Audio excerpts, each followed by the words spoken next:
Mes parents m'ont donné 48 heures pour abandonner le domaine de 10 millions de dollars dont j'avais hérité, pensant qu'ils avaient gagné. Ma mère, Sibylle, a claqué un avis d'expulsion légale sur mon établi taché de graisse. Son parfum de créateur masquait l'odeur familière d'huile de moteur et de terre humide. Elle m'a regardé avec un sourire suffisant, comme si j'étais un parasite qu'elle venait enfin d'exterminer. « Tu as 48 heures pour disparaître », a-t-elle dit, sa voix suintant un mépris absolu. Mon jeune frère, Bastien, appuyé contre le lourd encadrement de la porte en fer, filmait chaque seconde de ma prétendue humiliation avec son téléphone. « Commence à emballer tes ordures », a-t-il ri, tout en ajustant une Rolex achetée avec de l'argent volé. Mon père, Arlon, s'est avancé, ses chaussures en cuir italien sur mesure écrasant délibérément les plans de turbine dessinés à la main, sur lesquels j'avais passé 3 semaines. Il m'a regardé droit dans les yeux, le torse bombé d'une autorité qu'il n'avait pas méritée. « C'est la dernière fois que tu mets les pieds ici », a-t-il déclaré. J'ai regardé le papier d'expulsion. Puis, j'ai regardé l'énorme soupape de pression en fonte qui se profilait dans l'ombre derrière lui, et j'ai souri. « Non », ai-je dit doucement. « C'est la vôtre. » Il pensait que je me rendais. Il pensait que la bataille était terminée, et que le butin leur revenait de droit. Ce qu'il ne savait pas, c'est que le coffre-fort de mon grand-père ne se trouvait pas dans une banque lointaine, attendant d'être déverrouillé par leur signature falsifiée. Il était caché au plus profond des machines qu'ils prévoyaient de détruire. Et le compte à rebours avait déjà commencé. Avant de vous raconter comment leur ultimatum de 48 heures est devenu le compte à rebours de leur propre destruction, je dois vous faire comprendre exactement comment nous en sommes arrivés dans cette pièce sombre et humide. Je veux savoir d'où vous regardez aujourd'hui, car l'ampleur de la trahison orchestrée par ma famille mérite d'être entendue dans le monde entier. Je m'appelle Calder. J'ai 32 ans, et je suis ingénieur en mécanique industrielle. Et depuis 7 ans, j'ai été le fantôme invisible qui a empêché la fonderie et le manoir d'Oakhaven de s'effondrer dans la rivière en contrebas. Oakhaven n'était pas juste une maison. C'était un immense et tentaculaire domaine dans le nord-ouest Pacifique, évalué à environ 10 millions de dollars, construit autour d'une fonderie de fer du 19e siècle alimentée par l'eau. Il avait des murs en pierre de 60 cm d'épaisseur, un labyrinthe d'aqueducs souterrains, et un système de turbines qui nécessitait un entretien constant et harassant pour empêcher que les fondations entières ne soient emportées par les flots. Quand mon grand-père Edwin est mort, il m'a légué l'intégralité du domaine. Il ne l'a pas fait parce qu'il m'aimait plus que mon père, Arlon. Il l'a fait parce que j'étais le seul qui savait écouter la maison. Je connaissais la différence entre une canalisation qui se tassait, et une canalisation sur le point d'éclater. Je savais quels engrenages avaient besoin d'être huilés avant le gel de l'hiver. Arlon, un promoteur immobilier raté qui avait mené l'entreprise de son propre père à la faillite avant d'épouser ma mère, ne voyait Oakhaven que comme un terrain non développé. Il voulait démolir la fonderie historique, bétonner les aqueducs, et construire un complexe hôtelier moderne, brillant et sans âme. Il voulait enfin prouver qu'il était un grand Manitou, effaçant sa réputation d'homme qui vivait des relations de sa femme. J'avais 25 ans quand grand-père Edwin est décédé. J'étais en deuil, enseveli sous le travail, et assez naïf pour croire mes parents quand ils disaient que le domaine était bloqué dans une fiducie familiale compliquée. Ils ont emménagé dans le grand manoir à l'étage, transformant les salles à manger historiques en leur salle de réception personnelle. Ils ont donné à Bastien la maison d'amis fraîchement rénovée, et ils m'ont donné les quartiers du contremaître, froid et sans chauffage, directement connectés à la salle des machines bruyantes. Pendant 7 ans, ils m'ont traité comme un employé. En fait, les employés sont payés. J'ai réinvesti chaque centime que je gagnais grâce à mes contrats d'ingénierie externe dans le domaine, pour que les turbines continuent de tourner et que le toit ne s'effondre pas. Chaque fois que je posais des questions sur les documents de la fiducie ou le titre de propriété, mon père me renvoyait balader, prétendant que les avocats se battaient encore pour la succession. Pendant ce temps, ils vivaient comme des rois. Le contraste était suffocant. Je passais parfois 14 heures, immergé jusqu'à la taille dans l'eau glacée, à remplacer des boulons rouillés sur une soupape de pression, pour ensuite remonter et voir des camions de traiteurs livrer du champagne pour les galas de charité de ma mère. Des galas organisés dans une salle de bal où je venais de refaire tout le système électrique, pour que ces riches amis ne gèlent pas dans le noir. J'étais la saleté sous leurs ongles, un désagrément nécessaire qu'ils ne toléraient que parce que la maison exigeait un travail manuel pour lequel ils refusaient de payer. Je les ai laissés me maltraiter.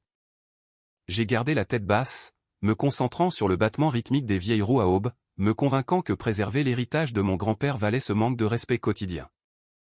Mais alors que le téléphone de Bastien enregistrait mon silence, ils n'ont pas remarqué que mes yeux se tournaient vers l'énorme soupape en fer dans le coin de la pièce. Le coffre-fort n'était pas dans une banque. Il était à l'intérieur de la machine qu'ils voulaient détruire, et le compte à rebours venait de commencer. On ne se réveille pas un jour en décidant de détruire sa propre famille.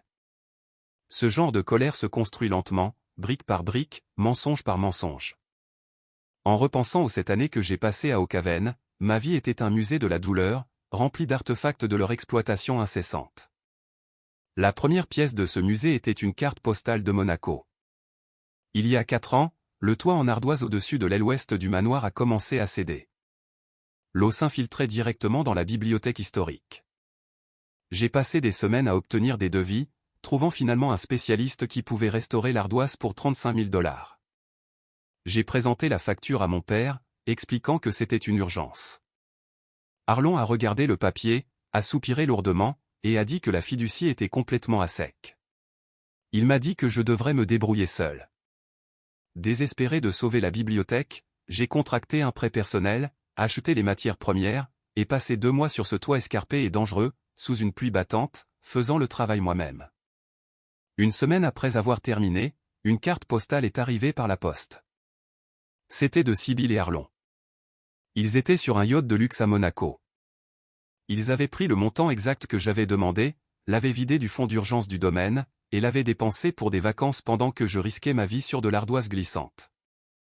La deuxième pièce était le tribut physique sur mon propre corps. Si vous regardiez mes mains, vous verriez une carte de cicatrices, de brûlures et de callosités. Mes jointures étaient en permanence tachées d'une graisse sombre qu'aucun savon industriel ne pouvait enlever. Un après-midi, je suis entré dans la cuisine principale pour prendre un verre d'eau après avoir passé 10 heures à réparer une chaudière fissurée. Ma mère était assise à l'îlot, discutant avec ses riches amis, et exhibant une manucure toute neuve. Elle venait de dépenser 500 $ pour se faire peindre des flocons d'or complexes sur les ongles. Quand elle m'a vu, son visage s'est tordu de dégoût. Elle a même levé la main pour me cacher de sa vue. « S'il te plaît, Calder », a-t-elle ricané devant tout le monde. « Va utiliser le tuyau d'arrosage dehors. Tu ramènes de la saleté dans une maison civilisée. » Je suis resté là, mourant de soif dans une maison qui m'appartenait techniquement, et je suis sorti discrètement. Mes mains gercées et saignantes avaient permis au système de chauffage de fonctionner, pour qu'elle puisse s'asseoir dans cette cuisine chaude. Mais pour elle, j'étais juste un paysan qui salissait son sol. La troisième pièce était le dîner de Thanksgiving il y a 3 ans. Ocaven a une salle à manger qui peut accueillir confortablement 40 personnes. Sibylle avait invité des politiciens locaux, de riches investisseurs, et plusieurs personnalités mondaines qu'elle voulait impressionner. J'avais passé toute la matinée à réparer le chauffe-eau pour que ces invités puissent se laver les mains à l'eau chaude. Quand le dîner a été servi, j'ai mis mon plus beau costume, une veste bon marché mais propre que je gardais pour les occasions spéciales, et je me suis dirigé vers la salle à manger. Bastien est sorti dans le couloir et m'a barré le chemin. Il m'a regardé de haut en bas, un sourire narquois sur les lèvres. « Maman dit que tu ne peux pas manger là-dedans », a-t-il dit en croisant les bras. « Tu sens l'huile de machine et le désespoir. Ça gâche l'ambiance. » Il m'a tendu une boîte en plastique remplie de dindes froides et de purée de pommes de terre. « Ramène ça dans ta grotte, mécano. » Avant que je puisse répondre, Arlon est passé, tapotant l'épaule de Bastien. « Bon garçon », a dit Arlon, sans même me regarder. J'ai ramené cette boîte en plastique dans la salle des machines glaciales et j'ai mangé mon dîner de Thanksgiving seul, écoutant les sons étouffés de leur rire qui résonnaient à travers le plancher. Ce n'étaient pas des incidents isolés. C'était la réalité quotidienne de mon existence. J'acceptais les abus parce que je pensais protéger l'héritage de mon grand-père. Je croyais que tant que la maison tiendrait, tant que les turbines tourneraient, mes sacrifices auraient un sens. Je me suis convaincu que ma famille était simplement imparfaite, arrogante et égoïste, mais pas vraiment malveillante. Je n'avais pas réalisé que mon silence finançait activement leurs crimes. Je ne savais pas que chaque fois que je réparais une canalisation cassée, je ne faisais que préserver la garantie de leur fraude financière massive. J'étais le chien loyal gardant le coffre-fort, complètement ignorant que les voleurs étaient déjà dans la maison. J'aurais continué à être ce chien loyal, d'ailleurs, aveugle et dévoué, souffrant en silence pour maintenir la paix, jusqu'au jour où l'architecte est arrivé, et où l'illusion de la simple égoïsme de ma famille a été brisée pour toujours. Si mes parents étaient les architectes de ma misère, mon frère Bastien en était le chef de projet enthousiaste. Bastien avait 27 ans, mais il se comportait avec la confiance imméritée d'un magnate de la tech milliardaire. Il s'était cultivé une image en ligne d'entrepreneur crypto-autodidacte et d'influenceur de style de vie de luxe. Son fil Instagram était un défilement continu de montres haut de gamme, de vêtements de créateurs, et de voitures exotiques garées devant la grande entrée d'Okaven.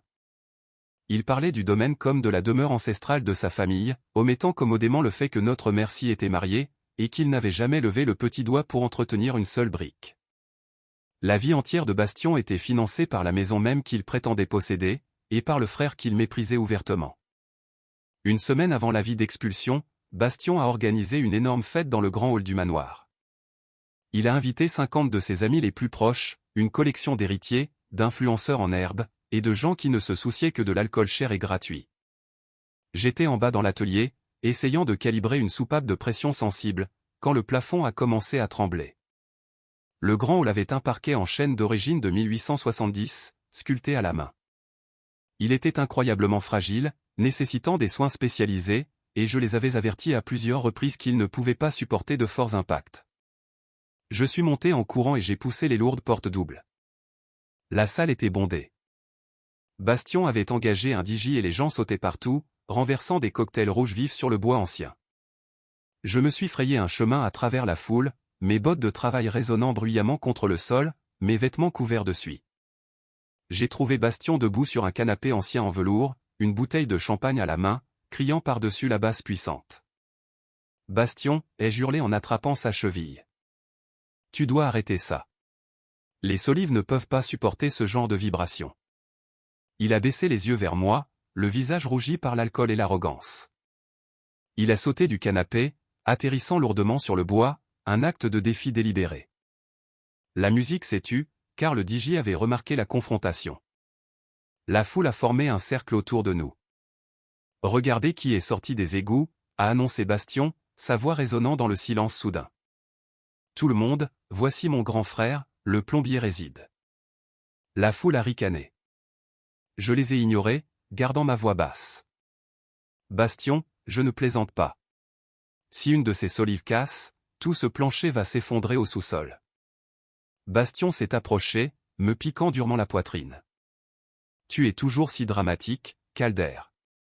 Toujours obsédé par des tuyaux rouillés et du bois pourri. C'est pour ça que tu as 32 ans, que tu es fauché, et que tu n'as absolument aucun avenir. » Il s'est tourné vers ses amis, écartant les bras. « Regardez-le. Il joue dans la boue pendant que les vrais hommes construisent des empires. Le week-end prochain, quand mon père et moi lancerons le chantier de la station de bien-être d'Okaven, je vais lui faire une faveur. Je vais faire de lui le chef de la sécurité à l'entrée. Au moins, il aura un uniforme au lieu de ses haillons. » La salle a éclaté de rire. Une fille en robe moulante a renversé son verre près de mes bottes en gloussant. Je suis resté là, entouré de 50 personnes se moquant du travail de ma vie, mené par un frère qui n'avait jamais travaillé un seul jour de sa vie. L'envie de le frapper était écrasante. Mes poings se sont serrés, mes jointures sont devenues blanches. Mais je savais que si je frappais, je serais le mécanicien violent et instable qu'ils avaient toujours prétendu que j'étais. Je leur donnerais exactement l'excuse dont ils avaient besoin. J'ai essuyé la graisse de mes mains sur mon pantalon, mon visage un masque de calme. « Profite du plancher tant qu'il tient, Bastien », ai-je dit doucement. Puis, j'ai tourné les talons et je suis parti. Les rires m'ont suivi tout le long du couloir. Bastien se croyait intouchable. Il pensait que ses vêtements chers et ses milliers d'abonnés le rendaient supérieur. Il pensait être l'architecte de ma destruction. Il n'avait aucune idée que toute sa vie glamour, ses voitures de sport, ses montres, et sa future station de bien-être, étaient toutes construites sur un énorme mensonge de 6,5 millions de dollars. Un mensonge pour lequel je tenais l'allumette. J'avais juste besoin du bon moment pour la craquer, et ma famille était sur le point de me l'offrir sur un plateau. Le tournant ne s'est pas produit lors d'une grande confrontation. C'est arrivé un mardi après-midi tranquille, juste 4 jours avant l'avis d'expulsion. J'étais près de la lisière des arbres, inspectant une section du vieil aqueduc, quand une camionnette blanche s'est arrêtée au portail principal. Un homme en gilet de haute visibilité en est sorti, portant un grand rouleau de cartes topographiques. Il avait l'air confus, vérifiant l'adresse sur son presse-papier par rapport au pilier en pierre d'Oak-Haven. Je me suis approché pour voir s'il avait besoin d'aide. « Je peux vous aider ?» ai-je demandé. Il a semblé soulagé. « Oui, je cherche Arlon. Je suis de l'équipe de levée géologique. J'ai besoin qu'il signe les limites d'excavation finale pour le remblai souterrain. » J'ai froncé les sourcils. « Remblai souterrain ? De quoi parlez-vous ?» Le géomètre a supposé que je faisais partie de l'équipe de direction. Il a déroulé la carte sur le capot de sa camionnette. « Le nouveau parking pour le complexe hôtelier », a-t-il expliqué, en tapotant un grand cercle rouge dessiné juste au-dessus de la cour principale du domaine. Nous sommes autorisés à pomper du béton dans les cavernes de la rivière souterraine pour stabiliser le sol pour un garage souterrain de 3 étages. Nous avons juste besoin de la signature finale du propriétaire pour commencer à couler lundi prochain. Le sang a quitté mon visage. J'ai fixé la carte. La rivière souterraine n'était pas juste un élément pittoresque. C'était le système de drainage naturel de toute la vallée. Mon grand-père avait conçu les turbines d'Oak-Haven pour qu'elles fonctionnent en harmonie avec ce débit d'eau. Si vous remplissez ces cavernes de béton, ai-je dit, la voix tremblante, l'eau n'aura nulle part où aller. Pendant la fonte des neiges au printemps, la pression fera remonter la rivière. Elle inondera toute la ville basse. Des centaines de maisons se retrouveront sous l'eau. Le géomètre a haussé les épaules avec indifférence. Pas notre problème, mec. La dérogation environnementale a déjà été validée par le comté.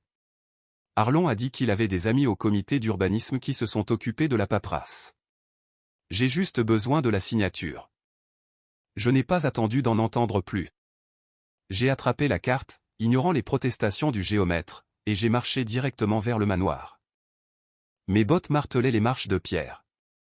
J'ai ouvert les portes d'entrée à la volée et j'ai fait irruption dans l'immense salle à manger. Arlon était assis au bout de la longue table en chêne, sirotant un verre de scotch, et examinant des brochures glacées pour la station de bien-être d'Oak-Haven. J'ai claqué la carte du géomètre juste sur ces brochures. « Tu vas remplir les cavernes de la rivière » ai-je crié, ma voix résonnant contre les hauts plafonds. « Es-tu fou ? Tu vas noyer la ville basse juste pour construire un parking. » Arlon a à peine bronché. Il a pris une lente gorgée de son scotch, a ajusté ses lunettes de lecture, et m'a regardé avec des yeux morts et froids. « Baisse la voix dans ma maison, Calder. »« Ta maison » ai-je rétorqué en montrant la carte. « Tu commets un acte de terrorisme écologique pour un parking. » Grand-père Edwin a passé sa vie à s'assurer que ce domaine protégeait cette ville. Tu ne peux pas faire ça. J'irai au conseil municipal. J'irai à la presse. Je leur dirai que tu as soudoyé le comité d'urbanisme. Arlon s'est levé lentement. C'était un homme grand et il utilisait sa présence physique pour intimider. Il a contourné la table jusqu'à se trouver à quelques centimètres de mon visage. « Tu ne feras rien du tout » a-t-il dit, sa voix un grognement bas et dangereux. « Tu es un mécanicien, un sale et pathétique singe graisseux qui vit dans mon sous-sol. J'apporte le progrès à ce domaine. J'apporte des millions de dollars à cette famille. Je n'ai pas reculé. Tu es en train de le détruire. Je ne te laisserai pas couler ce béton. » La main de Arlon est partie si vite que je n'ai pas eu le temps de réagir. Il m'a giflé violemment au visage. Le claquement a résonné dans la pièce. Ma tête a basculé sur le côté, un sifflement aigu remplissant mon oreille gauche. J'ai senti le goût du sang là où mes dents avaient coupé l'intérieur de ma joue. Arlon a ajusté ses poignets, respirant lourdement. « La paperasse est à mon nom » a-t-il craché. « Je possède la terre sur laquelle tu te tiens. Je suis le roi ici. Tu vis ici parce que je le permets. Et si tu lèves la voix sur moi encore une fois, je te jetterai à la rue, là où est ta place. » Il m'a tourné le dos et s'est dirigé vers la fenêtre, me congédiant complètement. La gifle me cuisait, mais la prise de conscience m'a frappé plus fort. Ils n'étaient pas seulement en train de voler ma maison. Ils allaient détruire la ville et ruiner des centaines de vies juste pour nourrir l'ego de Arlon. Mon silence ne me faisait plus seulement du mal à moi. Il était sur le point de faire du mal à des innocents. J'ai essuyé le sang de ma bouche, me suis retourné, et je suis retourné à la salle des machines. Il était temps. Il était temps d'ouvrir la soupape en fer. La nuit après la confrontation avec Arlon, j'ai attendu que le manoir soit complètement plongé dans le noir. Le seul son était le bruit rythmique et lointain de la rivière souterraine qui coulait sous le plancher. J'ai attrapé ma lampe de poche robuste, une clé spéciale, et je suis descendu par le étroit escalier en colimaçon en pierre qui menait à la partie la plus profonde du domaine, la salle des turbines inférieures. Cette pièce était en permanence inondée jusqu'aux chevilles. L'air était épais d'humidité et sentait le fer ancien. Au centre de l'espace caverneux se trouvait la soupape de pression principale, une structure massive en forme de roue, couverte de décennies de rouille et de condensation. Pour n'importe qui d'autre, cela ressemblait à un morceau de ferraille industriel obsolète. Pour mon grand-père, c'était un coffre-fort qu'aucun avocat, aucun voleur, et certainement aucun gendre avide ne pourrait jamais forcer. Grand-père Edwin était un génie. Il savait que Arlon était un serpent bien avant tout le monde. Quand j'avais 18 ans, Edwin m'a emmené dans cette même pièce. Il m'a appris la séquence mécanique complexe et spécifique requise pour désengager les engrenages de verrouillage principaux sans provoquer une défaillance du système. C'était une séquence que seul un ingénieur qui comprenait intimement la dynamique de la pression de l'eau pouvait exécuter. C'était le lien ironique parfait. Le travail manuel même que ma famille méprisait était la seule clé de leur royaume. J'ai pataugé dans l'eau glacée, mes bottes glissant sur le sol en pierre moussue. Je me suis approché de la soupape, le fer froid mordant à travers mes gants. J'ai pris une profonde inspiration, alignant la clé avec le boulon de déverrouillage principal. D'abord, un quart de tour vers la gauche pour purger la pression hydrostatique. La machine a sifflé, libérant un nuage de vapeur froide. Puis, 2 rotations complètes vers la droite sur la goupille de verrouillage secondaire. Les lourds engrenages ont gémi, un son comme celui d'une bête mourante résonnant dans la caverne sombre. Enfin, je devais tirer la lourde roue en fer vers l'extérieur tout en appuyant simultanément sur un levier de déverrouillage caché sous la ligne de flottaison. Cela a demandé toute ma force. Mes muscles brûlaient, les veines de mon cou saillant alors que je luttais contre des décennies de friction. Avec un grand clac métallique, la plaque frontale centrale de la soupape s'est ouverte, révélant un compartiment cylindrique sec et parfaitement scellé, caché à l'intérieur de la machinerie. Mon cœur battait à tout rompre contre mes côtes alors que je plongeais la main à l'intérieur. J'ai sorti une lourde boîte de sécurité en métal étanche. J'ai pataugé jusqu'à un rebord de pierre sec, j'ai essuyé méticuleusement mes mains sur ma chemise, et j'ai ouvert les loquets. À l'intérieur, enveloppé dans une toile cirée, se trouvaient 3 objets. Le premier était une épaisse pile de registres financiers, tenus avec l'écriture soignée et précise de grand-père Edwin. Le deuxième était une lourde pièce rectangulaire de bronze massif. Je l'ai sorti et j'ai pointé ma lampe de poche dessus. C'était l'acte de propriété original d'Oakhaven, non pas imprimé sur du papier qui pouvait être facilement falsifié ou détruit, mais physiquement gravé dans le bronze. Et gravé juste en dessous de la description légale de la propriété se trouvait mon nom, Calder, unique bénéficiaire et propriétaire absolu. L'acte était légalement enregistré dans une fiducie de préservation privée et scellée, une faille qu'Edwin avait utilisée pour le garder hors des registres publics du comté jusqu'à ce que je choisisse de le révéler. Mais le troisième objet était la véritable arme. C'était un vieil enregistreur à microcassette, scellé dans un sac en plastique. Une note de l'écriture d'Edwin y était attachée, pour Calder. S'ils essaient de prendre la maison, fais écouter ça à Dachiel. J'ai mis des piles dans l'enregistreur, mes mains tremblant légèrement, et j'ai appuyé sur « Play ». La cassette a grésillé, puis j'ai entendu une voix qui m'a glacé le sang. C'était Arlon, mais plus jeune. Il criait. « Écoutez-moi, pathétique vieil homme », crachait la voix de Arlon du petit haut-parleur. « Vous allez signer les formulaires de décharge où je m'assurerai que votre famille ne trouve plus jamais de travail dans cet état. » Puis une autre voix a répondu, calme mais terrifiée. C'était Gideon, l'ancien directeur du système d'aqueduc, un homme qui avait disparu il y a 12 ans. « Je ne peux pas le faire, Arlon. Edwin a explicitement interdit à quiconque de puiser dans les comptes principaux. Alors je dirai à la police que j'ai trouvé le cuivre manquant dans votre camion, a menacé Arlon. Je vous ferai arrêter pour vol qualifié. Vous avez une femme et un enfant, Gideon. Signez les papiers, partez, et vous n'irez pas en prison. » La cassette s'est arrêtée. Je suis resté assis là dans le noir, l'eau glacée s'infiltrant dans mes bottes. Mon père n'avait pas seulement renvoyé Gideon il y a 12 ans. Il avait piégé un homme innocent pour s'en débarrasser, afin de pouvoir commencer à siphonner les finances du domaine sans surveillance. Je tenais la plaque de bronze froide dans une main et la cassette en plastique dans l'autre. L'acte prouvait que la maison était à moi, mais la cassette audio était la hache du bourreau. J'ai soigneusement tout remballé dans la boîte de sécurité, refermé la soupape de la turbine, et je suis remonté. La peur qui m'avait paralysé pendant 7 ans avait disparu, remplacée par une rage froide et calculatrice. J'ai sorti mon téléphone, parcourant mes contacts jusqu'à trouver un numéro que je n'avais pas appelé depuis une décennie. J'ai conduit pendant 1 heure, laissant les vastes terres d'eau Caven derrière moi, naviguant sur les routes sombres et sinueuses jusqu'à atteindre un restaurant ouvert 24 heures sur 24 en périphérie de la ville. L'enseigne au néon bourdonnait bruyamment sous la pluie. Je suis entré dans le restaurant vide et je me suis glissé dans une banquette au fond. 10 minutes plus tard, un homme est entré, secouant l'eau de son trench coat sombre. Il avait la fin de la cinquantaine, avec des yeux perçants qui ne manquaient rien. C'était Dachiel, un enquêteur financier fédéral, et plus important encore, l'ancien protégé de grand-père Edwin. Dachiel s'est glissé dans la banquette en face de moi. Il a commandé un café noir, a attendu que la serveuse s'éloigne, puis m'a regardé. « Tu as une sale tête, Calder. 7 ans, c'est long pour se cacher dans une cave. » Je n'ai pas pris la peine de bavarder. J'ai posé l'acte en bronze, les registres et la cassette sur la table en formica collante. Ils m'ont donné un avis d'expulsion ce soir, ai-je dit. 48 heures pour évacuer. Ils se préparent à couler du béton dans les cavernes inférieures lundi pour construire un complexe hôtelier. Dachiel a pris l'acte en bronze, passant son pouce sur les lettres gravées.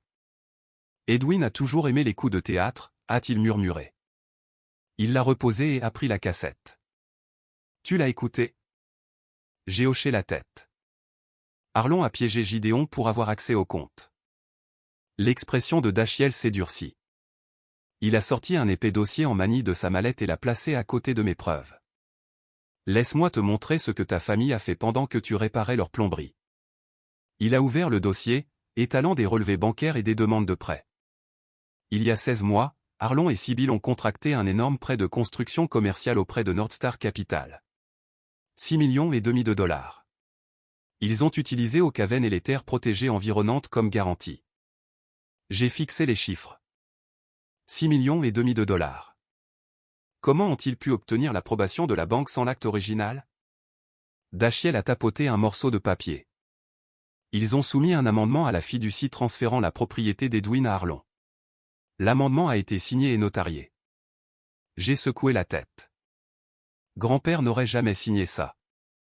Il ne l'a pas fait, a dit Dachiel d'un ton sombre. Nous avons vérifié les dates du notaire. Le document a été signé 2 mois après l'enterrement d'Edwin. C'est un faux de manuel. Mais il y a pire. Regarde où l'argent est allé. Dachiel a tracé une ligne sur un registre. Arlon a prétendu que le prêt était pour les coûts de préconstruction, mais l'argent a été immédiatement détourné. 400 000 dollars sont allés dans une société écran contrôlée par Bastion. 2 jours plus tard, Bastion a acheté une Porsche 911 neuve et a viré 100 000 dollars sur un site de jeux offshore. Sibyl a fait transiter 300 000 dollars par une fausse œuvre de charité pour payer ses adhésions au country club et ses événements de gala. Arlon a utilisé le reste pour rembourser d'énormes dettes cachées de ses précédentes entreprises ratées. Le complexe hôtelier n'est qu'une façade. Ils sont complètement fauchés, Calder. Ils vivent avec de l'argent volé et emprunté, et la banque est sur le point de faire une évaluation finale ce vendredi. Mon estomac s'est noué. Les voitures, les vêtements, le champagne, tout cela avait été acheté avec 6,5 millions de dollars de fraude électronique fédérale. Si l'évaluateur de la banque approuve la propriété vendredi, a poursuivi Dachiel, la banque débloquera la dernière tranche de 2 millions de dollars du prêt. Ta famille prévoit de prendre cet argent et de probablement fuir, laissant la banque saisir Caven et le vendre à des promoteurs pour récupérer leurs pertes. Ils ont besoin de toi hors de la maison avant l'arrivée de l'évaluateur, pour que tu ne vendes pas la mèche. J'ai regardé Dachiel. L'ultimatum d'expulsion. 48 heures. Ça tombe exactement à midi, vendredi. Exactement, a dit Dachiel en sirotant son café. Nous avons le faux, la fraude, et grâce à cette cassette, l'extorsion d'un témoin clé. Je sais où est Gideon. Je peux le faire venir d'ici demain. Nous avons assez de preuves pour envoyer ton père et ton frère en prison fédérale pour très longtemps. Quel est le plan, ai-je demandé, la voix ferme. On les arrête maintenant? Dashiell a secoué la tête, un sourire prédateur se formant sur ses lèvres. Non. Si nous agissons maintenant, les avocats de Harlon vont temporiser, prétendre que la paperasse était une erreur administrative, et faire traîner ça pendant des années. Nous devons les prendre en flagrant délit, au moment où ils exécutent la phase finale de la fraude. Nous attendons l'évaluateur. Nous laissons Harlon signer les derniers documents de prêts fédéraux, confirmant qu'il possède la propriété libre de toute charge. Au moment où son stylo quittera le papier, le piège se refermera. Il s'est penché sur la table, son badge brillant sous les lumières tamisées du restaurant. Retourne à Oakhaven, Calder. Joue le fils vaincu. Laisse-les faire tes cartons. Laisse-les boire leur champagne et compter leurs millions. Parce qu'à midi pile, vendredi, leur empire partira en fumée. Si vous appréciez la manière dont Calder met en place le piège ultime pour sa famille toxique, veuillez prendre un moment pour aimer cette vidéo et vous abonner à notre chaîne. Laissez également un commentaire ci-dessous en nous disant de quelle ville vous regardez. Chaque commentaire aide la vidéo à atteindre plus de gens. Merci beaucoup. Je suis retourné à Oakhaven sous le couvert de la nuit, l'esprit bouillonnant des instructions de Dashiell. Le piège était tendu, mais pour qu'il fonctionne, je devais jouer le rôle du fils vaincu et brisé, sans la moindre faille, pendant les 36 prochaines heures. Quand j'ai garé ma camionnette rouillée dans l'allée de gravier derrière le manoir, le contraste entre ma réalité et la leur m'a frappé comme un coup de poing. Les immenses fenêtres cintrées de la grande salle à manger brillaient d'une lumière dorée et chaude. Je pouvais entendre le rythme étouffé de la musique pop et le son reconnaissable des bouchons de champagne qui sautent. Ils célébraient.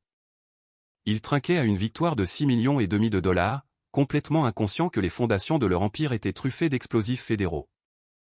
J'ai marché silencieusement le long du sentier latéral et je suis entré par les lourdes portes en fer de la salle des machines. Je ne suis pas allé dormir. Au lieu de cela, je suis allé directement au placard de rangement et j'ai sorti une douzaine de grands cartons de déménagement. Pendant les 3 heures suivantes, j'ai emballé, mais je n'emballais ni mes vêtements, ni mes souvenirs personnels. J'ai rassemblé de la ferraille lourde, des engrenages cassés, de vieilles chaînes de moteur, et je les ai enveloppés dans d'épaisses couvertures de laine avant de les placer dans les boîtes. Je les ai solidement scotchés et empilés en plein milieu du couloir reliant la salle des machines à la maison principale, m'assurant absolument qu'elle se trouvait à un endroit où ma famille trébucherait dessus le lendemain matin. J'avais besoin qu'ils voient la preuve physique de ma reddition. Le lendemain a été un exercice de torture psychologique. J'ai passé le jeudi à transporter ces lourdes boîtes jusqu'à la benne de ma camionnette, gardant la tête baissée, les épaules voûtées. Chaque fois que je passais devant la cuisine ou le salon principal, je m'assurais que ma mère ou mon frère me voyaient traîner des pieds.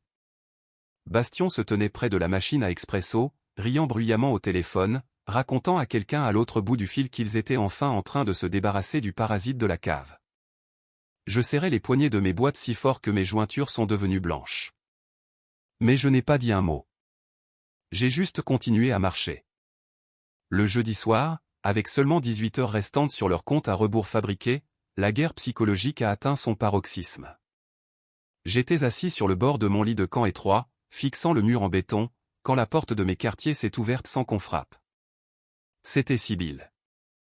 Ma mère se tenait dans l'embrasure de la porte, vêtue d'une robe de chambre en soie qui coûtait probablement plus cher que ma camionnette. Elle a regardé ma chambre exiguë et humide avec une expression de pitié et de dégoût profond, comme si elle inspectait un chenil. Elle s'est approchée et a soigneusement placé 5 billets de $100 neufs sur ma petite table de chevet en bois. J'ai regardé l'argent, puis son visage parfaitement maquillé. « Qu'est-ce que c'est ?» ai-je demandé, en m'assurant que ma voix paraissait faible, vaincue et pathétique. « Considère ça comme une prime de départ, chérie, » a dit Sibylle, son ton dégoulinant d'une fausse sympathie. « Tu peux utiliser ça pour louer une petite chambre de motel en ville pendant quelques semaines, le temps de chercher un travail. Ou un billet de bus pour ailleurs. Nous voulons juste que cette transition soit aussi propre que possible. S'il te plaît, ne fais pas de scène demain quand tu partiras. N'embarrasse pas davantage cette famille. » J'ai glissé la main dans ma poche. Mon pouce a trouvé aveuglément le bouton d'enregistrement de mon téléphone. J'ai appuyé dessus. « Maman, » ai-je dit, ma voix tremblant parfaitement. « Tu connais la vérité. Tu sais que grand-père Edwin n'a jamais signé cet amendement. Il m'a dit qu'il me laissait la maison. Il me l'a dit une semaine avant de mourir. Sibylle a soupiré.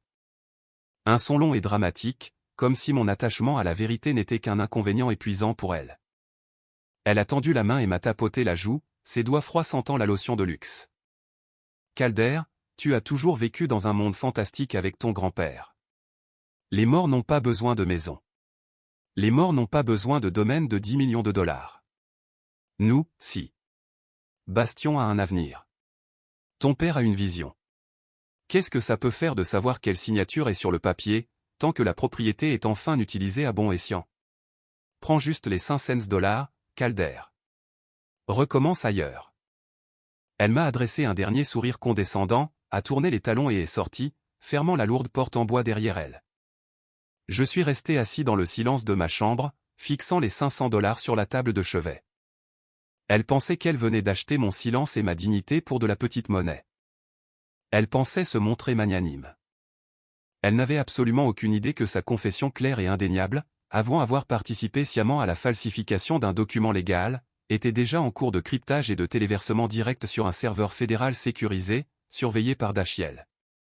J'ai pris l'argent, je l'ai plié soigneusement, et je l'ai mis dans ma poche. Demain, cet argent exact allait être le dernier clou dans son cercueil. Vendredi matin est arrivé avec un vent froid et mordant venant de la rivière. C'était l'heure 46 de l'ultimatum de 48 heures. Je me suis réveillé avant l'aube, la poitrine serrée par un mélange d'adrénaline pure et d'anticipation angoissante. Aujourd'hui était le jour où l'illusion se briserait. J'ai enfilé mes bottes de travail usées et ma veste tachée de graisse, m'engageant pleinement dans le personnage du mécanicien brisé, chassé de sa propre maison. À exactement 10 heures du matin, une berline noire élégante a remonté la longue allée de gravier et s'est garée juste devant l'entrée principale du manoir. Un homme en costume gris impeccable en est sorti, portant une mallette en cuir. C'était l'évaluateur commercial envoyé par Nordstar Capital, l'homme dont la signature débloquerait la dernière tranche de 2 millions de dollars du prêt. Arlon et Bastion se sont presque précipités l'un sur l'autre, sortant en courant pour l'accueillir. Ils portaient tous les deux des costumes sur mesure, les cheveux parfaitement coiffés, rayonnant la fausse confiance d'hommes d'affaires prospères. Je me tenais dans l'ombre de la remise, observant la performance. Arlon a serré vigoureusement la main de l'évaluateur, montrant du doigt les vastes pelouses vertes et les briques historiques de la fonderie. Ils ont commencé à faire le tour de la propriété. Je les ai suivis de loin, traînant une de mes lourdes valises remplies de métal sur les pavés, m'assurant que le bruit de raclement fort attirait leur attention. Alors que je tirais la valise vers ma camionnette, une autre voiture est arrivée. C'était un crossover de luxe argenté. Les portes se sont ouvertes et tante Béatrix en est sortie. Béatrix était la sœur aînée de Sibylle, une femme qui ne possédait aucune richesse propre, mais qui survivait en agissant comme un parasite et une défenseuse acharnée du statut social de ma mère. Elle était le parfait singe volant. Sibylle l'avait spécifiquement invitée aujourd'hui pour qu'elle serve de public à mon humiliation. Elle voulait des témoins de ma défaite. Béatrix a ajusté ses lunettes de soleil de créateur et a croisé les bras alors que je traînais ma valise devant elle. « Tiens, tiens, tiens » a-t-elle ricané, sa voix portant à travers la cour. J'ai toujours su que ça finirait comme ça, Calder. Tu as traîné le nom de cette famille dans la boue pendant des années avec ton obsession bizarre pour le travail manuel. Il est grand temps que Arlon sorte enfin les poubelles. Peut-être que maintenant, Oakhaven pourra enfin être quelque chose dont nous serons fiers, au lieu d'une décharge glorifiée. Je me suis arrêté, laissant mes épaules s'affaisser. Je l'ai regardé, luttant contre l'envie de sourire. Au revoir, tante Béatrix, ai-je marmonné doucement, jouant parfaitement la victime. Elle a ricané et a monté les escaliers pour rejoindre Sibylle, qui regardait depuis le grand balcon avec un verre de mimosa à la main. À 11h45, 15 minutes avant la fin de mon ultimatum d'expulsion, l'évaluateur a terminé sa visite. Arlon, Bastion et l'évaluateur se tenaient autour du capot de la berline noire. L'évaluateur a ouvert sa mallette en cuir et a sorti une épaisse pile de documents de prêts fédéraux. Je vais avoir besoin que vous signiez ces derniers affidavits, monsieur Parker, a dit l'évaluateur, tendant un stylo plaqué or à Arlon.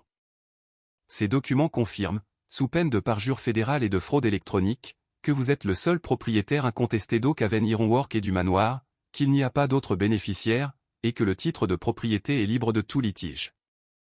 Arlon n'a même pas hésité. Il a pris le stylo et a signé son nom avec un grand geste ample. Puis il a tendu le stylo à Bastion, qui a signé en tant que garant de l'entreprise. Ils souriaient.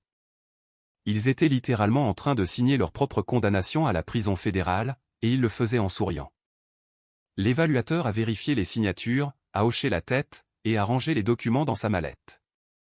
Tout semble parfait, messieurs, a-t-il dit. Les 2 derniers millions seront virés sur vos comptes d'entreprise d'ici la fin de la journée. Félicitations pour le complexe. Arlon a serré la main de l'homme, le torse si bombé qu'on aurait dit qu'il allait éclater. Alors que l'évaluateur s'éloignait, Arlon s'est lentement retourné. Il a regardé sa montre en or, puis m'a regardé directement. Il était exactement midi. Le temps est écoulé, Calder, a dit Arlon, sa voix résonnant d'une autorité absolue. Il te reste 0 minute.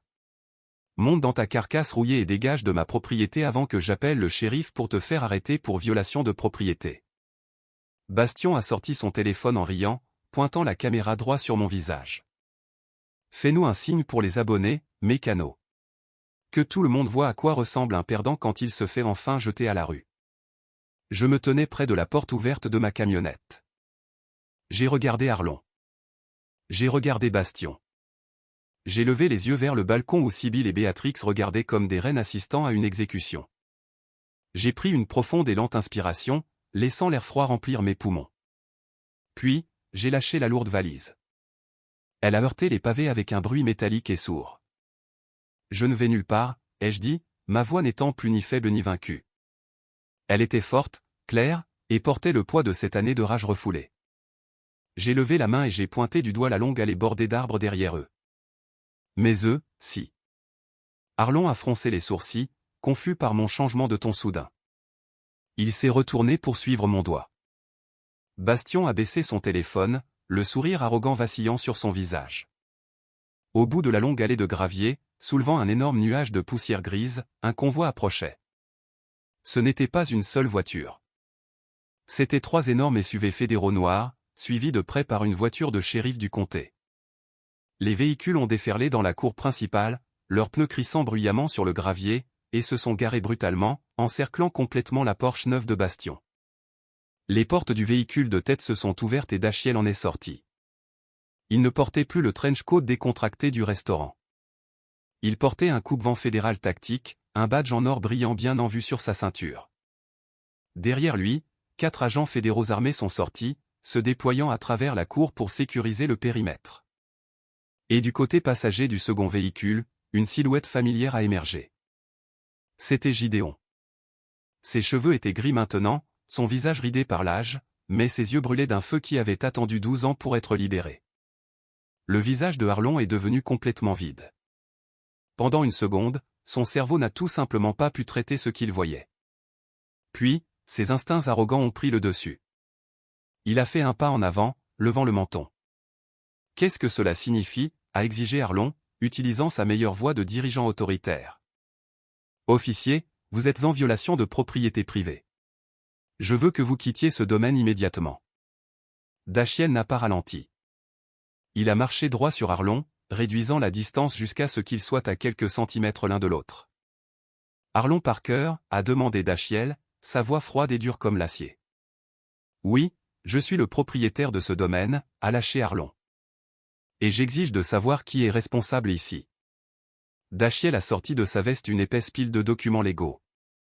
Il les a claqués sur le capot de la Porsche tant prisée de Bastion. Le bruit sourd a fait sursauter Bastion. Je suis l'agent spécial Dachiel, de la division des crimes financiers fédéraux, a annoncé Dachiel, sa voix résonnant contre les murs de pierre du manoir.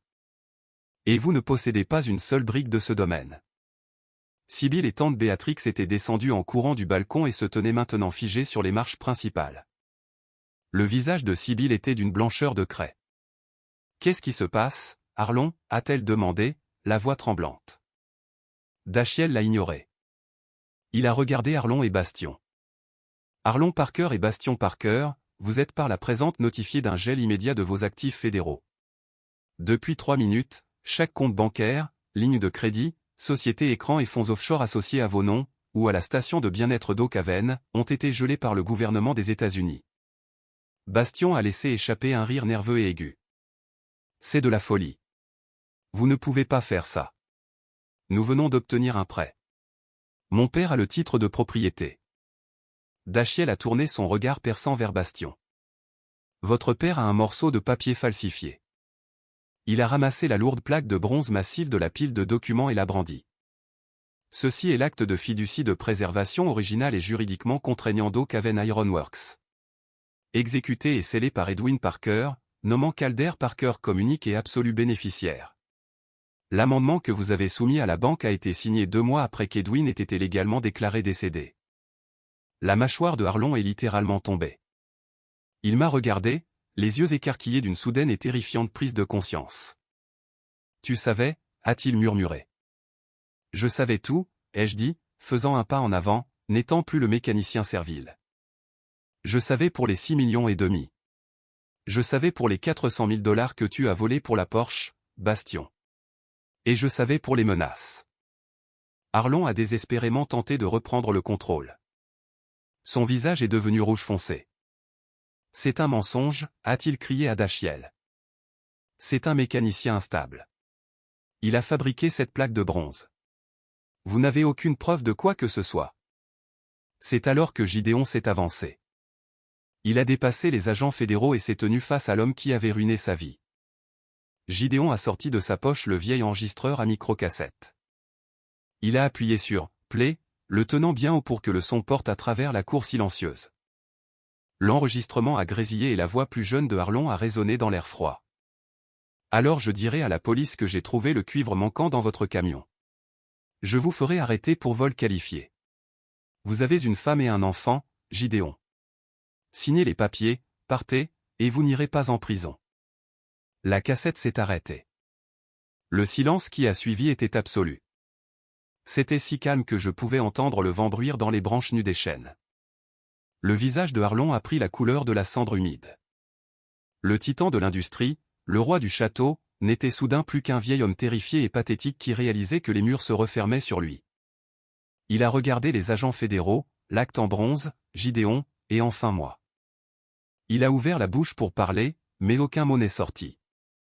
Il suffoquait sous ses propres mensonges, et l'expulsion qu'il avait si soigneusement planifiée pour moi était sur le point de lui être servie directement. Avec une dose de prison fédérale en prime. Si vous adorez cet incroyable moment de justice, veuillez laisser un commentaire dès maintenant en écrivant « Terminé ». C'est le code secret pour nos vrais fans qui sont arrivés jusqu'ici dans l'histoire. Je mettrai personnellement un cœur et répondrai à chaque commentaire qui inclut le mot « Terminé ». Merci de soutenir. L'effondrement de l'empire de ma famille ne s'est pas produit lentement. Il s'est produit d'un seul coup, dans une chute libre spectaculaire et dévastatrice. Quand Gideon a fait jouer cette cassette, le dernier lambeau de l'illusion de Arlon s'est évaporé. Il a physiquement reculé en titubant, ses genoux fléchissant légèrement, l'obligeant à s'appuyer contre la porche de Bastion pour ne pas tomber. Sibylle, qui avait passé toute sa vie à cultiver soigneusement une image d'élégance bourgeoise intouchable, s'est complètement effondrée. Ses genoux ont cédé. Elle est tombée là, sur les marches de pierre, sa robe en soie coûteuse s'étalant autour d'elle sur le sol sale. Elle a enfoui son visage dans ses mains et a commencé à sangloter hystériquement. Un son fort et l'équi a dépouillé chaque once de sa dignité. Tante Béatrix, le fidèle singe volant qui s'était moqué de moi à peine 1 heure plus tôt, a lentement reculé, les yeux écarquillés de terreur, essayant désespérément de se distancier des retombées radioactives. Puis le téléphone de Bastion a sonné. C'était un tri électronique aigu qui a percé les sanglots de Sibylle. Bastion a fixé l'écran, les mains tremblant si violemment qu'il pouvait à peine glisser pour répondre. « Allô » balbutia-t-il. Parce que Dachiel avait saisi les registres téléphoniques de Bastion, l'appel était sur haut-parleur. C'était un représentant de Northstar Capital, la banque même qui venait d'envoyer l'évaluateur. « Monsieur Parker » a dit la voix, semblant affolée. « Nous venons de recevoir une injonction d'urgence de la division des crimes financiers fédéraux. Vos comptes ont été signalés pour garantie frauduleuse. Conformément aux termes de votre accord cadre, cela déclenche une clause de défaut croisé immédiat. » Quoi ? Qu'est-ce que ça veut dire ? A demandé Bastion, sa voix se brisant comme celle d'un enfant terrifié. Cela signifie que chaque ligne de crédit, chaque carte de crédit, chaque hypothèque, et chaque compte d'entreprise attaché à votre nom ou au nom de votre père est en cours de fermeture et de saisie pour atténuer les pertes de la banque. vos soldes sont effectivement nuls et la banque engage une procédure civile pour récupérer les fonds volés. Bonne journée. La ligne s'est tue. Bastien a laissé tomber son téléphone sur le gravier. Il a regardé la Porsche, puis sa Rolex en or. Il a réalisé à cette seconde exacte qu'il n'était pas un entrepreneur millionnaire. Il était un fraudeur sans le sou et le gouvernement était sur le point de lui prendre jusqu'à la chemise qu'il portait. La panique l'a envahi. Il s'est soudainement retourné, a bousculé un agent fédéral, et a commencé à sprinter vers la lisière des arbres, une tentative désespérée et pathétique de fuir sa propre vie. Il a parcouru à peine 6 mètres avant que 2 shérifs ne le plaquent au sol, enfonçant son visage dans l'herbe boueuse. Ils l'ont relevé, son costume sur mesure couvert de saleté, et lui ont passé de lourdes menottes en acier au poignet. Sibylle a vu son enfant chéri menotté et s'est relevée en se précipitant. Elle a couru devant les agents et s'est jetée à mes pieds. C'était le moment le plus surréaliste de ma vie. La femme qui m'avait dit d'utiliser le tuyau d'arrosage pour ne pas salir son sol était maintenant à genoux dans la terre, s'agrippant à l'ourlet de ma veste tachée de graisse. Calder, s'il te plaît, a supplié Sibylle, les larmes coulant sur son visage, ruinant son maquillage parfait. Calder, mon doux garçon, s'il te plaît, dis-leur que c'est un malentendu. Nous sommes ta famille. Nous t'aimons. Nous essayons juste de protéger le domaine. Dis-leur d'arrêter. J'ai baissé les yeux sur elle, ne ressentant absolument rien. Pas de pitié, pas de colère, juste un vide froid et creux. J'ai mis la main dans ma poche, j'ai sorti l'argent plié qu'elle m'avait donné la veille, et je l'ai laissé tomber par terre devant elle. Tu viens de me payer $500 pour que je disparaisse, maman, ai-je dit doucement, ma voix portant par-dessus ses sanglots. Tu m'as dit que les morts n'ont pas besoin de maison, mais vous, si. Ma mémoire n'est pas si mauvaise. Dashiell s'est avancé, faisant signe au shérif. Placez Arlon et Bastien Parker dans les voitures. Ils sont transportés au bâtiment fédéral en ville pour leur enregistrement. Sibylle Parker, vous n'êtes pas arrêtée aujourd'hui, mais votre passeport est révoqué et il vous est ordonné de ne pas quitter le comté. Ils avaient passé cette longue et angoissante année à me traiter comme un fantôme hantant leur manoir. Ils avaient essayé d'effacer mon existence, mon travail acharné, et l'héritage de mon grand-père. Maintenant, alors que les shérifs poussaient Arlon à l'arrière d'une voiture de police, sa tête baissée pour passer le cadre de la porte, j'ai réalisé la vérité ultime. C'étaient eux qui étaient en train d'être exorcisés. Oakhaven se réveillait enfin, et il les recrachait. Les agents fédéraux ont passé les 3 heures suivantes à fouiller le manoir, à photographier des documents et à saisir des disques durs. Dashiell avait obtenu une ordonnance judiciaire temporaire concernant l'occupation immédiate du domaine. Puisque le titre de propriété était définitivement prouvé être le mien, et que ma famille était légalement classée comme des occupants sans droit ni titre ayant commis une fraude contre la propriété, ils n'avaient aucun droit de rester. À 3 heures de l'après-midi, Dashiell est sorti dans la cour principale où Sibylle était assise sur un banc de pierre, frissonnant dans le vent froid, enveloppée dans une couverture qu'un shérif lui avait donnée. Arlon avait déjà été emmené, mais l'ordonnance du tribunal s'appliquait à tout le monde. Madame Parker, a dit Dashiell en tenant un presse-papier. Vous et votre sœur Béatrix avez exactement 1 heure pour entrer dans le manoir sous la supervision directe de mes agents. Vous êtes autorisé à emballer des vêtements de base, des articles de toilette et des documents personnels essentiels. Il vous est explicitement interdit de retirer des bijoux, des œuvres d'art, des antiquités ou des appareils électroniques, car ces articles sont maintenant gelés en tant que produits potentiels de la fraude électronique fédérale. Une fois votre heure écoulée, vous quitterez les lieux de façon permanente. Sibylle a levé les yeux vers lui, le regard vide, la réalité de sa ruine totale s'imposant enfin à elle. Elle n'a pas discuté. Elle s'est levée machinalement et est entrée dans la maison, suivie par 2 agents armés.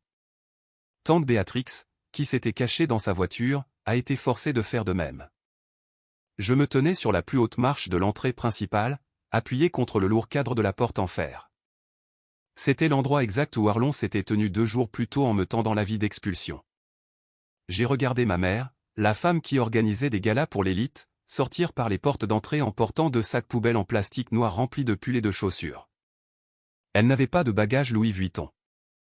Les agents les avaient confisqués. Elle avait des sacs poubelles. Béatrix la suivait en portant une boîte en carton. Aucune d'elles ne m'a regardé. La honte était trop lourde. Elles ont chargé leurs pathétiques affaires dans le crossover de Béatrix. Alors que Béatrix démarrait le moteur, Sibylle a baissé la vitre. Elle a regardé la façade massive en pierre d'Oak-Haven, l'endroit où elle avait régné comme un tyran pendant 7 ans. Puis elle m'a regardé. « Tu as détruit cette famille, Calder, » a dit Sibylle, sa voix un murmure fragile et rauque. « J'espère que tu es heureux de régner sur ton tas de terre et de rouille. » Je n'ai pas élevé la voix. Je n'en avais pas besoin. Cette famille est morte le jour où toi et Arlon avez décidé de falsifier la signature d'un mort pour nourrir votre propre cupidité, ai-je répondu calmement. Je n'ai rien détruit. Je sors juste les poubelles. Elle a remonté la vitre et Béatrix a conduit lentement la voiture sur le chemin de gravier, disparaissant à travers les portes en fer forgé.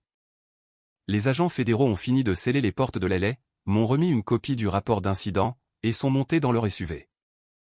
En 10 minutes, la cour était vide. Les lumières clignotantes avaient disparu. Les cris avaient disparu. Les fausses célébrations au champagne avaient disparu. Je me tenais seul au centre du domaine. Le vent soufflait à travers les arbres, transportant l'odeur faible et familière de la rivière. J'ai marché lentement vers la salle des machines. J'ai ouvert la lourde porte en fer et je suis descendu. La pièce était aussi humide et sombre qu'elle l'avait toujours été, mais elle semblait différente. Je me suis approché de l'énorme soupape de pression en fer, le coffre-fort qui avait gardé le secret de mon grand-père pendant plus d'une décennie. J'ai posé ma main contre le métal froid, sentant la vibration profonde et régulière de l'eau qui se précipitait sous le plancher. Pendant 7 ans, le bruit constant des turbines avait été un rappel de mon esclavage. Je m'étais échiné à entretenir une machine que je pensais ne servir qu'à enrichir des gens qui me haïssaient. Mais alors que je me tenais là, dans la pénombre, écoutant le battement rythmique des engrenages, le son a changé. Ce n'était plus le son d'une prison. C'était le son d'un battement de cœur. Les lourdes portes en chêne d'Oak-Haven s'étaient refermées sur mes agresseurs. Pour la première fois de ma vie, le silence à l'intérieur de la maison ne me semblait pas solitaire, et le bruit des machines ne me semblait pas être un fardeau. C'était une paix absolue, incassable. Plusieurs mois ont passé depuis le jour où les SUV noirs sont arrivés à Oak-Haven. Les retombées de l'enquête fédérale ont été rapides et sans pitié. Arlon et Bastion ont tous deux été inculpés de multiples chefs d'accusation, notamment de complot en vue de commettre une fraude électronique, de fraude bancaire et de vol d'identité aggravé. Parce que les preuves étaient si accablantes, du sceau de notaire falsifié à l'extorsion enregistrée de Gideon, leurs avocats de la défense hors de prix leur ont conseillé d'accepter un accord de plaidoyer. Arlon purge actuellement une peine de 8 ans dans une prison fédérale à sécurité minimale. Bastion a reçu 4 ans. Sibylle a réussi à éviter la prison en coopérant avec les autorités et en prouvant qu'elle n'était pas le cerveau derrière les demandes de prêts frauduleuses, bien qu'elle en ait clairement profité. Cependant, sa vie dans la haute société a été complètement anéantie. Les œuvres de charité qu'elle présidait l'ont publiquement reniée. Elle a été forcée de déménager dans un minuscule appartement de 2 chambres en périphérie de la ville, vivant entièrement de la charité de tante Béatrix, qui se plaint amèrement de l'arrangement à quiconque veut bien l'écouter. Elles sont piégées l'une avec l'autre, ce qui, à mon avis, est une punition bien pire que n'importe quelle cellule de prison. Quant à Oak-Haven, le domaine respire enfin à nouveau. J'ai utilisé le statut de fiducie de préservation pour bloquer légalement tout développement commercial futur sur le terrain. Les cavernes de la rivière souterraine sont en sécurité, et la ville basse n'aura jamais à s'inquiéter d'être inondée pour un parking. Mais je ne voulais pas vivre seul dans un manoir de 10 millions de dollars. Ce n'était jamais ce que mon grand-père avait prévu. Je me suis associé à Dachiel et à la Société historique de l'État pour transformer le manoir en un centre de formation du patrimoine. Nous avons pris les pièces mêmes que ma famille utilisait pour ses fêtes somptueuses et fausses, et nous les avons converties en salles de classe et en ateliers. Aujourd'hui, nous accueillons de jeunes étudiants en ingénierie et des apprentis, leur enseignant les arts perdus de la conservation mécanique, de la maçonnerie et de la dynamique des turbines à eau. Et je ne le dirige pas seul. J'ai réembauché Gideon comme jardinier en chef et directeur du domaine. Le voir franchir les portes d'entrée la tête haute, son nom complètement lavé des mensonges toxiques de Arlon, a été la plus grande victoire de toutes. Je vis toujours dans les quartiers du contremaître. J'ai réparé le chauffage, j'ai mis un meilleur lit, mais j'y suis resté parce que j'aime être près des machines. J'aime l'odeur de l'huile et le bruit de l'eau. Je suis un mécanicien, et j'en suis fier. En repensant au cauchemar que j'ai survécu, j'ai réalisé quelque chose de profond sur le concept de sang et de loyauté. Ma famille utilisait le mot « famille » comme une arme. Ils croyaient que parce que nous partagions le même ADN, je leur devais mon silence, mon travail et mon avenir. Ils pensaient que le sang leur donnait droit à mon obéissance, même alors qu'ils détruisaient activement ma vie pour financer leur délire de grandeur. Mais le véritable héritage n'est pas une question d'argent, et la vraie famille n'est pas une question de sang. L'héritage, c'est la vérité que vous laissez derrière vous. C'est le travail acharné que vous mettez dans le monde quand personne ne regarde. Tout comme grand-père Edwin cachant cet acte de bronze dans la soupape en fer, confiant que la personne qui ferait le travail le plus dur serait celle qui le trouverait. La famille se trouve chez les gens qui vous soutiennent, qui protègent votre dignité, et qui vous aident à vous battre pour la vérité quand faire ce qui est juste est terrifiant. J'ai perdu mes parents et mon frère, mais j'ai sauvé ma maison, l'héritage de mon grand-père, et moi-même. J'ai refusé de laisser la cupidité hériter de la maison. Et grâce à cela, Oakhaven se dresse comme un monument à la résilience, plutôt qu'une victime de la fraude. Mais je reçois encore des messages de parents éloignés. Certaines personnes en ligne me qualifient encore de sans-pitié pour avoir envoyé mon propre père et mon frère en prison pour un bien immobilier. Ils disent que j'aurais dû simplement reprendre la maison, déchirer les faux papiers, et les laisser partir pour préserver la paix. Ils disent qu'envoyer sa propre chair et son propre sang en prison, c'est aller trop loin. Alors, je veux vous poser la question. Dites-moi, suis-je allé trop loin en laissant le marteau fédéral s'abattre sur eux? Où ont-ils eu exactement ce qu'ils méritaient pour avoir essayé de voler ma maison et de détruire des vies innocentes? Faites-moi part de vos pensées honnêtes dans les commentaires. Merci d'avoir regardé cette histoire jusqu'à la toute fin. Si vous avez apprécié de voir comment la justice a été rendue à Oakhaven, n'oubliez pas de cliquer sur le bouton d'abonnement, de laisser un like, et de partager cette vidéo avec quiconque a besoin d'un rappel que la vérité finit toujours par éclater.